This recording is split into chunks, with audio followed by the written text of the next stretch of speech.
1 hour ago. Let's face it, for years comic book superheroes and the movies made based on them were mostly for the boys. But oh, has the world changed. The MCU's Captain Marvel was a huge success this year, and Black Widow is on its way too. Those both have come on the heels of 2017's Wonder Woman, which almost single-handedly saved the DCEU from potential ruin.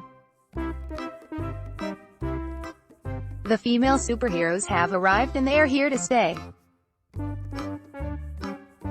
Now that we're heading into a brand new phase of Marvel movies, it's time to take a look around the MCU and look at which female superheroes need movies. There are a lot of great potential additions for Phase 4, and I think we've covered most of the bases below. Valkyrie. Aside from Captain Marvel and Black Widow, Valkyrie, portrayed brilliantly by Tessa Thompson in the MCU, is among the biggest female superheroes, and is definitely the biggest badass to not have her own flick.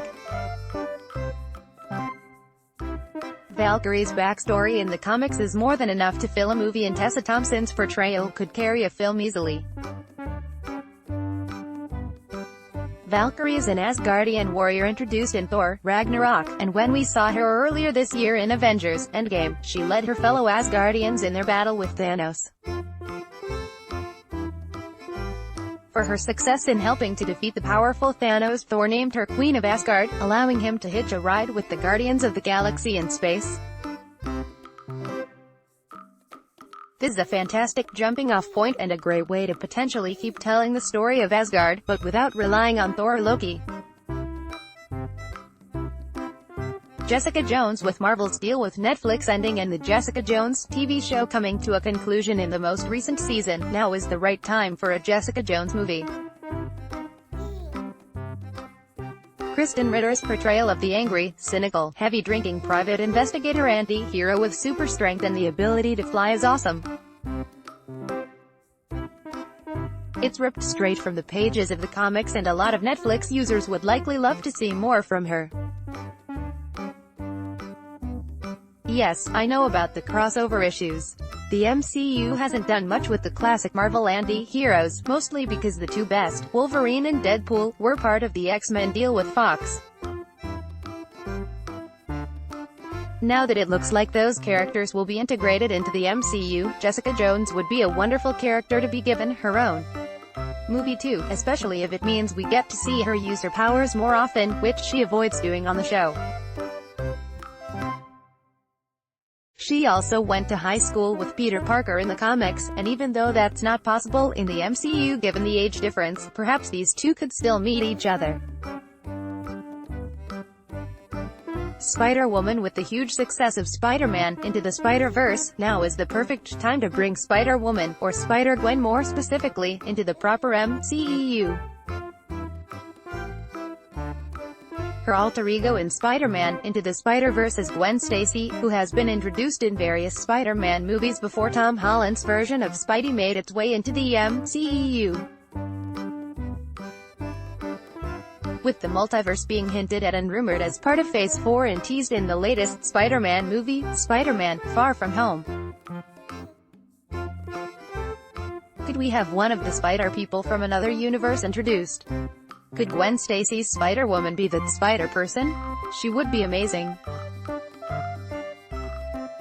Gamora. Guardians of the Galaxy Volume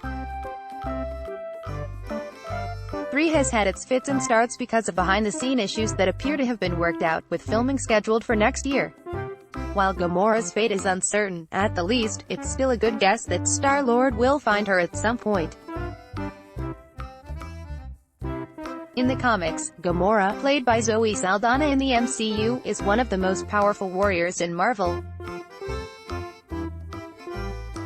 Her hand-to-hand skills are legendary, and a whole movie with her on a kung fu-type hero's quest could be a completely different and epic way for her to go solo.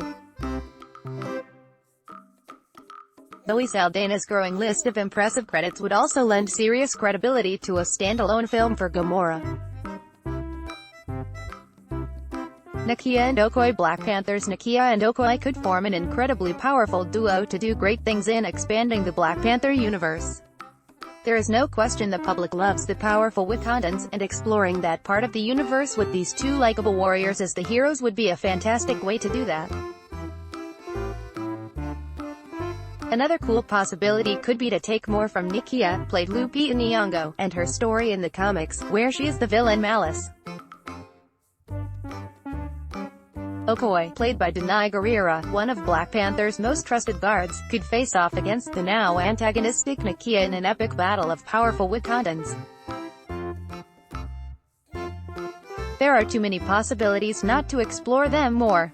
And that doesn't even touch on possible stories with Shuri, Scarlet Witch. Of all the female heroes without a standalone movie, Elizabeth Olsen's version of Scarlet Witch seems like the most obvious one to make.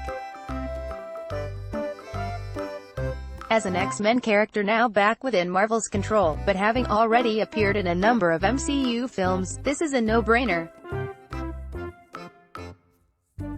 The Scarlet Witch character is one of the oldest members of the Avengers, going back to the very earliest days of the X-Men comic book series in the mid-1960s. She has an extraordinary set of powers that could be used in many different ways, and Elizabeth Olsen's casting is perfect. Plus, it's going to take a while for Scarlet Witch to get over what happened with Thanos, and that could be an interesting journey for the character. It has to happen. The Wasp. In 2018's Ant-Man and the Wasp, audiences are reunited with Evangeline Lilly's Hope Van Dyne, who has now suited up as the Wasp. But there is another Wasp as well, Hope's mother, Janet Van Dyne, played by Michelle Pfeiffer. Frankly, either one of these Wasps would be good contenders to lead a movie. The second one, the Janet Van Dyne story, with her stuck in the quantum realm for 30 years, could be especially amazing to explore.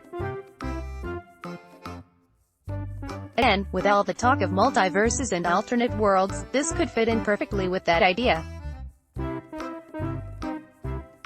It could end up being the coolest of all these ideas because of the endless possibilities of where and in which decade the movie could be set. The worldwide movie-going audience has proven that not only can women carry an entire superhero film by themselves, audiences want to see them do it. The MCU on film, TV, and in comics is filled with potentially amazing storylines, as the brand has been writing strong women characters for decades. Now, it's looking like time to see more of them up on the silver screen. Blended from around the web. Let's block ads. Why?